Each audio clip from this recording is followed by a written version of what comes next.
तो स्टडी के दृष्टिकोण से दो भागों में बांटा गया है, फंडामेंटल इंग्लिश ग्रामर और functional English grammar. In which fundamental English grammar in which we study about the function of words, mainly words and letters, यानी ऑर्थोग्राफी और एटिमोलॉजी को इसके अंतर्गत पढ़ा जाता है फंडामेंटल में, उसके प्रयोग, उसके इस्तेमाल, उसके काइंड्स, क्लासिफिकेशंस ना। Now let's come to the point. Today we are going to describe about the noun and its classification. ठीक है, first of all we have to know that the ancient classification of noun. There are two types of noun.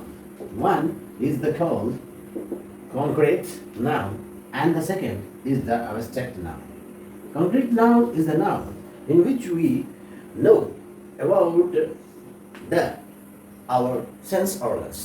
It means that वैसे nouns जो इंद्रिय ग्राह्य होते हैं, यानी इंद्रिय के द्वारा देखा, समझा और पहचाना जाता है, वैसे नाउन को हम कॉन्क्रीट और बाद में एब्स्ट्रैक्ट नाउन जिसको हम सिर्फ महसूस करते हैं, फीलिंग करते हैं ना, उसको कहा जाता है एब्स्ट्रैक्ट नाउन। तो ये हमारा एंशिएंट क्लासिफिकेशन था। मॉडर्न क्लासिफिकेशन में क्या कर दिया गया कि इसी मॉडर्न क्लासिफिकेशन में ये कॉन्क्रीट नाउन को जो है वह अन्य भागों में बांट दिया गया, proper noun, common noun, material noun and collective noun. तो इस प्रकार जो ट्रेडिशनल क्लासिफिकेशन हुआ, जो कि 5 तरह से हो गया, ये कॉन्क्रीट में से 4 हो गया, proper, common, material and collective और एब्स्ट्रैक्ट नाउन। हम जानते हैं कि ट्रिकी एंसर में इसलिए हम इस याद कर सकते हैं, P for pro, C for come, M for math, O for collective, A for abstract. तो A, अब हम इसको ट्रिक में कैसे सेट कर सकते हैं? P कम मत कोला A, P for proper noun, कम फॉर कॉमन नाउन, मत फॉर मटेरियल नाउन, कोला फॉर कलेक्टिव नाउन और A for abstract noun. P कम मत कोला A ना, ये बहुत ही अच्छा ट्रिक है पांचों नाउन के भेदने का। चलिए वन बाय वन हम इसको जानने का प्रयास करते हैं। व्हाट इज प्रॉपर नाउन ना? प्रॉपर नाउन का मतलब होता है, इसका हिंदी होता है व्यक्तिवाचक संज्ञा। It means that the noun which show the particular person, place and things is called the proper noun. Suppose that we know that there are many villages in which we have to say Rampur, Bawalpur, Sandalpur. It is a particular place. ठीक है, बहुत सारे गांवों में से किसी खास गांव का नाम रखा गया है, तो इसलिए हम इसको प्रॉपर नाउन कहेंगे। समझ लीजिए, अगर आपसे कहा जाता है बॉय गर्ल, तो अगर ये बॉय गर्ल जो है ये आपका कॉमन नाउन है जिसमें पूरे बॉय जाति का बोध होता है। बट हियर इफ वी से कुंदन, शशि, रवि, शीला, सुधा, प्रिया, गुड़िया, शोभा, ये बात अगर हम बोलते हैं, इट मीन्स दैट यह जो है आपका प्रॉपर नाउन है, पार्टिकुलर है। अगर हम कहते हैं कुंदन, तो किसी खास व्यक्ति का नाम हम रख रहे हैं। ठीक है, तो proper noun is the particular name of place, person and thing. Clear? Is that clear?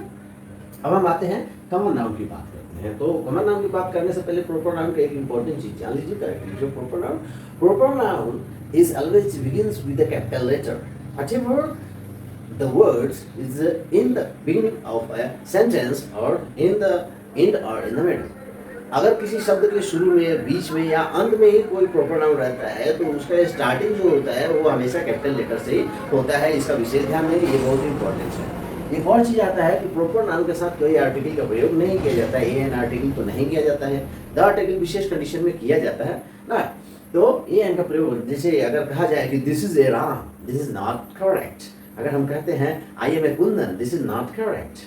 ठीक है, तो इसका ध्यान रखेंगे, उसमें ए एन आर्टिकल का प्रयोग नहीं किया जाता है। In some conditions a an article का प्रयोग होता है जब सामने वाले के उस व्यक्ति के बारे में जानकारी नहीं हो। जैसे अगर हम कहते हैं कि an Ishwari Sinha wants to see you. It means that कोई ईश्वरी सिन्हा आपसे मिलना चाहते हैं। Here, an is used for Ishwari Sinha to indicate that an Ishwari Sinha is a कोई. It means that an यहाँ कोई के अर्थ में आता है जब सामने वाला को ना उस व्यक्ति के बारे में कुछ भी पता नहीं होता है। इस कंडीशन में आर्टिकल का प्रयोग हो सकता है। Is that clear? चलिए हम आगे चलते हैं। दो आर्टिकल का प्रयोग कहाँ होते हैं हम आगे बताएंगे, लेकिन यह ध्यान रखेंगे कि चाहे वो कहीं भी हो, कैपिटल लेटर से शुरू होता है किसी का नाम। Not only name but also their title. Suppose Ishwari Sinha नाम लिखा हुआ है तो उसको आई जो है यहाँ कैपिटल में लिखा हुआ है, और सिन्हा लिखा गया है तो एस भी यहाँ देख रहे हैं कि कैपिटल में लिखा हुआ है। और जैसे बहुत लंबा चौड़ा नाम होता है, जैसे मेरा ही नाम है कुंदन भीष्म ललिता कौशिक, तो कुंदन का के, भीष्म का बी, ललिता का एल और कौशिक का के, ये कैपिटल लेटर में लिखा जाता है। इसे सिर्फ नाम नहीं कैपिटल लेटर होगा, सब भी capital letter. Now come to the point, next चलते हैं हम लोग common noun. I hope you can understand clearly what is proper noun. Now, common noun, common things. It means that the noun shows the common things or common class.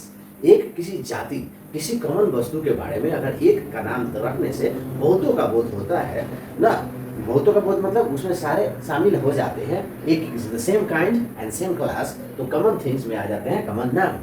ऐसा देखा जाए तो हम आपको एक ट्रिक बता रहे हैं कि ये abstract noun, collective noun, material noun और प्रॉपर नाउन आप अच्छे से समझ लीजिए, और बाकी बच गया वो सबको कॉमन नाउन में ढकेल देते हैं कि नहीं। बहुत ही आसान होता है कॉमन नाउन में ढकेल देते हैं। कॉमन नाउन का मतलब जैसे हमारे हाथ में ये है मार्कर है, मार्कर आपका कॉमन नाउन हो गया। आपके पास ये व्हाइट बोर्ड है, ये जो है कॉमन नाउन हो गया। मोबाइल से रिकॉर्डिंग हो रहा है ना, माइक है, कैमरा है, बॉय है, गर्ल है, हॉस्पिटल है, विलेज है ना, स्कूल है। अब उसी स्कूल में कोई स्कूल का नाम आ जाता है, जैसे मॉडर्न सैनिक स्कूल, तो वो प्रॉपर नाउन हो गया। लेकिन अगर हम कहते हैं कि स्कूल, तो स्कूल क्या हो जाएगा, कॉमन नाउन हो जाएगा, क्योंकि स्कूल में वो सारे स्कूल का बोध करा रहा है ना, कॉमन थिंग्स आ रहा है।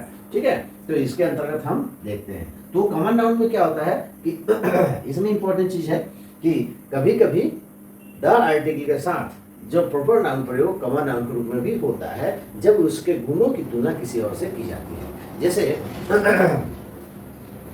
Ram is the Newton of my class. Here we can know the article is used with Newton. Newton as a scientist, not a single name, not a particular name, scientist. It means the common noun. तो यहाँ Newton जो है common noun के रूप में प्रयोग किया गया है, और राम की तुलना न्यूटन से की जा रही है। Ram is the Newton of my class, इसलिए यहाँ न्यूटन के साथ द आर्टिकल का प्रयोग किया गया है। वैसे एक और नियम आप जानते होंगे कि पॉजेसिव जब बनाया जाता है तो इस नियम पर विशेष ध्यान आप दीजिएगा कि जब भी दो नाउन ऑफ से जुड़े हुए होते हैं तो ऑफ के पहले जो नाउन लगा रहता है उसके साथ द आर्टिकल अवश्य प्रयोग किया जाता है। डेफिनेटली इसके साथ नहीं भी हो सकता है, लेकिन इसके साथ द आर्टिकल जरूर लगेगा जब ऑफ से दो नाउन आपस में जोड़े गए रहते हैं। खैर, वहाँ वो नियम यहाँ नहीं है, यहाँ पे ये नियम है कि न्यूटन जो है कॉमन नाउन के रूप में प्रयोग किया गया है, not a proper noun. Here is Ram is a proper noun but Newton is common noun as a scientist. Okay, अब हम चलते हैं मटेरियल नाउन। तो इसका प्लूरल भी होता है ना।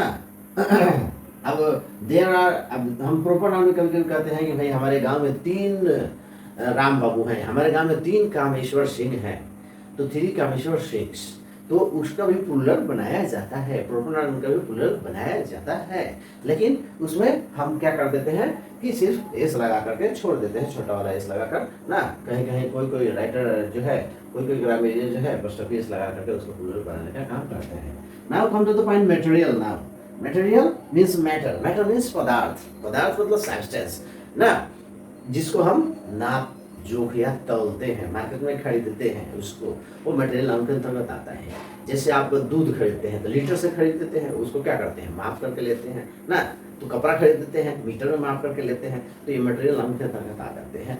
आप आटा खरीदते हैं, दाल चावल खरीदते हैं ना, कुछ ऐसी चीज़ें होती हैं जिसको हम गिन भी सकते हैं, लेकिन वो जो है आपको नाप जोख करके ही मिलता है, तो उसको हम कॉमन नाउन में अगर एक का प्रयोग करते हैं तो कॉमन नाउन में ला देते हैं। लेकिन अगर हम उसको अबाउंडेंस यानी बहुत ही अधिक मात्रा में ले रहे हैं तो उसको हम मटेरियल नाउन के अंतर्गत, जैसे हमने 5 केजी जो है सेब खरीदा, तो यहाँ पे सेब जो है, एप्पल जो है, वह मटेरियल नाउन के रूप में आ गया क्योंकि केजी का प्रयोग किया गया। लेकिन जैसे ही हम कहते हैं कि आई ईट एन एप्पल, तो वहाँ पे एप्पल जो है वो कॉमन नाउन के रूप में आ गया। Is that clear? तो मटेरियल नाउन में एक इम्पॉर्टेंट चीज़ ये है कि मटेरियल नाउन में जो है आप इसका प्लूरल नहीं होता है, अलग सिंगुलर मटेरियल नाउन के साथ आने वाला जो आगे वर्ब प्रयोग किया जाता है वो सिंगुलर होता है। हालांकि वर्ब के बारे में सिंटेक्स में हम लोग पढ़ेंगे आगे, subject verb agreement. Okay, now come to the point, material noun. अब समझ में आ गया मटेरियल नाउन के अंतर्गत क्या क्या आता है? वाटर आ गया, जैसे फ्लोर आ गया ना। अब फ्लोर लिखा हुआ है तो जरा ध्यान दीजिएगा, एफ फ्लोर जो होता है यह सामान्य चीज़ है। इंग्लिश में वर्ड स्ट्रॉन्ग करने के लिए क्या करना चाहिए? ऐसे ही कुछ कुछ वर्ड्स आप अगर पढ़ रहे हैं, उस समय अगर आपके सामने इंग्लिश कोई वर्ड आ रहा है तो उस वर्ड से रिलेटेड जो वर्ड है उसके बारे में आप अपने मस्तिष्क में बैठा करके रखें। जैसे आपके उदाहरण के हिसाब से आपको समझा रहे हैं, जैसे हमारे पास एक आया फ्लोर। फ्लोर मीन्स आटा होता है, उच्चारण प्रोनाउंसिएशन सही ढंग से नहीं होने से, ट्रेंड नहीं होने से थोड़ा परेशानी हो जाता है। इधर लिखा हुआ है फ्लोर और एक होता है फ्लोर, ये फ्लोर नहीं है, फ्लोर। इसमें लोट जो है आगे की तरफ निकल है, डबल ओ है तो फ्लोर, ये फ्लोर। और एक होता है फ्लावर, फ्लावर, फ्लोर, फ्लोर, फ्लूर, ऐसे उच्चारण होगा। ठीक है, आप इसको पकड़ सकते हैं। तो ये मिलता जुलता नाम है, जिसमें विद्यार्थी बहुत सारे कंफ्यूज करते हैं, खासकर छोटे विद्यार्थी। तो उनको यह ध्यान देना चाहिए, इस प्रकार जो है इंग्लिश वर्ड स्ट्रॉन्ग आपके सामने हो जाता है और आप जो है इंग्लिश में एक्सपर्ट हो सकते हैं। क्योंकि इंग्लिश जो है हमारी भाषा नहीं है, तो ऐसी स्थिति में इंग्लिश को स्ट्रॉन्ग करने के लिए हमें वोकैबुलरी का होना बहुत ही इंपॉर्टेंट है। वोकैबुलरी में देख सकते हैं कि फ्लोर मीन्स जब आटा हो गया तो ये एफएल डबल ओ जिसमें लग गया वो फ्लोर मीन्स क्या हो गया? सतह हो गया। और जिसमें डब्ल्यू लग गया, डब्ल्यू लगा हुआ है तो फ्लावर है। तो डब्ल्यू आप ध्यान रखेंगे, याद करने के ये आपका ट्रिक है। डब्ल्यू जो है ऐसे लिखा हुआ रहता है ना, ये दिल के जैसा रहता है। और इसमें अगर हम पत्ता उत्ता लगा देते हैं तो ये क्या हो जाता है? ये एक तरह का हमारे सामने जो है फ्लावर का चित्र उभर करके सामने आ जाता है। इसमें थोड़ा सा इधर लगा देंगे तो आप देख रहे हैं कि कमल का फूल जैसा हो गया। तो ये डब्लू के जैसा ही दिख रहा है, तो जिसमें डब्लू रहेगा वो फ्लावर होगा। फ्लावर समझिए क्या, बराबर ना? तो यहाँ क्लियर हो गया, ठीक है। और फ्लोर में डबल ओ लगा हुआ है और जिसमें यू लगा रहेगा वो आटा होता है। Is that clear? आप अपने ट्रिक से इसको सेट कर सकते हैं, जिसको पीएमएस के नाम से जाना जाता है। ठीक है, अब हम चलते हैं कोलेक्टिव नाउन। कोलेक्टिव नाउन मतलब कोलेक्ट मतलब इकट्ठा करना, कोलेक्शन मतलब झुंड का बोध होता है, समूह का बोध होता है ना। द कॉमन नाउन, जो कॉमन नाउन होता है वही अगर taken together as a whole के रूप में यूज किया जाता है तो ऐसे नाउन को हम क्या कहते हैं? Collective noun, as a whole के रूप में प्रयोग किया जाता है कोलेक्टिव नाउन में। जैसे हम कहते हैं MOV, मूव मतलब वी होता है, फ्लॉक ना, फ्लॉक होता है, पीपल होता है ना। हालांकि आर्मी भी होता है, आर्मी ना, एटसेट्रा एटसेट्रा, ये सबसे झुंड का बोध हो रहा है, जरूरी है। ठीक है, तो अब यहाँ कोलेक्टिव नाउन जब झुंड का बोध हो रहा है तो हमारे मन में यह बहुत ही इंपॉर्टेंट सवाल आएगा कि इज इट प्लुरल और सिंगुलर ना। क्या प्रयोग करेंगे? जब इतना सारे झुंड के रूप में आएगा सिंगुलर होगा कि प्लुरल होगा? जब तब यहाँ पे जान लीजिए, that is very important situation before you ना, कि जब एज ए होल के बारे में कहा जाए, पूरे के बारे में कहा जाता है तो वो सिंगुलर के रूप में प्रयोग होता है ना। लेकिन पार्टिकुलर शब्द के बारे में कहा जाता है तो वो जो होता है वो प्लुरल होता है। जैसे अगर हम कहते हैं कि ये जुरी हैज 12 मेंबर्स, ठीक है, जुरी हैज 12 मेंबर्स। अब यहाँ पे 12 मेंबर्स हैं, इससे हमको इम्पोर्टेंट नहीं है, यहाँ सिंगुलर वर्ब का प्रयोग किया गया क्योंकि यहाँ पे यह जुरी एज ए होल, ठीक है, यह पंचों की एक जो सभा बुलाई गई है जिसमें कुछ फैसला होने वाला है, एज ए होल के रूप में कहा जाएगा। उसमें टोटल कितने मेंबर है? 12 लोग हैं। लेकिन अब पार्टिकुलर के कहा जाए ना तो the jury have divided into their opinion, बराबर। अब यहाँ पे आता है हैव का प्रयोग कर दिया गया, यहाँ भी जड़ी है, यहाँ जड़ी है, यहाँ है, यहाँ है, समझ में नहीं आ रहा है। तो यहाँ पे डिवाइडेड इन दियर ओपिनियन, यानी जो उस पंच में, उस सभा में, उस मीटिंग में जो सभी लोग पंच के जो सदस्य थे 12 मेंबर्स, वो सभी अलग अलग उनका मत था, सभी अलग अलग अपने ओपिनियन दे रहे थे, उनमें पार्टिकुलर अलग अलग कहा जा रहा है। तब ऐसी स्थिति में वो प्लुरल हो जाते हैं। लेकिन एज ए होल अगर कहा जाएगा तो सिंगुलर का प्रयोग किया जाता है। यह जानना जरूरी है और इसमें बच्चे जो है बहुत ज़्यादा कंफ्यूज करते हैं। अब हमारा आता है अब्स्ट्रैक्ट नाउन, ठीक है। अब्स्ट्रैक्ट नाउन जिसको हम फीलिंग करते हैं, ठीक है, इंद्रिय द्वारा ग्राह्य नहीं है। इसमें आता है ऊंचाई, आंखों से हमने देखा, इंद्रियों के द्वारा फील किया, अरे इतना ऊंचा, अरे इतना मोटा, ठीक है। लेकिन अगर मोटा शब्द का फैट का प्रयोग करते हैं तो वो तो एडजेक्टिव हो जाता है, फैट होगा तो कुछ ना कुछ होगा, है ना। तो जैसे ऑनेस्टी, ईमानदारी, ऑनेस्टी, ईमानदारी। ईमानदारी दिख रही है क्या मेरे अंदर? नहीं दिख रही है। ईमानदारी एक व्यवहार है जिससे आप अनुमान लगाते हैं कि this person is very honest. लेकिन ऑनेस्ट भी तो कुछ नाम रखा गया है। Noun is the name of, noun किसको कहते हैं? Noun is a naming word, name of a particular person place और थिंग। तो पार्टिकुलर पर्सन प्लेस और थिंग तो नहीं है। तो ये भी कोई, ईमानदारी भी कोई वस्तु है, ठीक है ना। जगह नहीं छेकती, वस्तु किसको कहा जाता है? जो जगह जगह छेकता है, साइंस हम लोग देखते हैं ना, तो जगह तो छेकता नहीं है। लेकिन ऑनेस्टी भी कोई नाम दिया गया है, ईमानदारी। पोवर्टी, दूसरा अब हम शब्द लेते हैं पोवर्टी। क्या है पोवर्टी? मतलब गरीबी, गरीबी, ठीक है। तो गरीबी जो है वो महसूस करने वाली चीजें, सामने वाले का वर्क, उसका सिचुएशन देख करके हम कहते हैं कि गरीबी जो है दिखाई दे रही है ना। सुंदरता, है ना, सुंदरता। तो सुंदरता का डिफिनीशन सब लोग अपना अलग अलग देता है। तो ये सभी अवस्टेक नाउन के रूप में आते हैं और अवस्टेक नाउन हमेशा सिंगुलर होते हैं, पॉइंट टू बी। अब इसी नाउन को, जो ट्रेडिशनल नाउन है, इसी नाउन को जो है मॉडर्न क्लासिफिकेशन में, मॉडर्न क्लासिफिकेशन देखा जाए तो मॉडर्न क्लासिफिकेशन में क्या किया गया है, वो 3 भाग में बांट दिया गया है। इसी को एक का कहा गया है प्रॉपर नाउन, दूसरे को कहा गया है आपका काउंटेबल नाउन, काउंटेबल जिसको गिन सकते हैं, और तीसरे को कहा गया है अनकाउंटेबल। ये मॉडर्न क्लासिफिकेशन है। तो इसमें क्या कर दिया गया है कि प्रॉपर नाउन तो आपका प्रॉपर नाउन इसके जैसा ही रहा, ट्रेडिशनल क्लासिफिकेशन जैसा। काउंटेबल में क्या रख दिया गया है? जिसको हम गिन सकते हैं। तो इसमें अनकाउंटेबल में आपका मटेरियल नाउन किसको रख दिया गया? मटेरियल नाउन और एब्स्ट्रैक्ट नाउन। और बाकी 2 जो इसमें बच गए, कॉमन नाउन और कोलेक्टिव नाउन, इसको इसमें डाल दिया गया काउंटेबल नाउन, ठीक है। और इसी के साथ ही ये हमारा noun and their classification is over now. Next we will meet you soon in the next video from noun and number.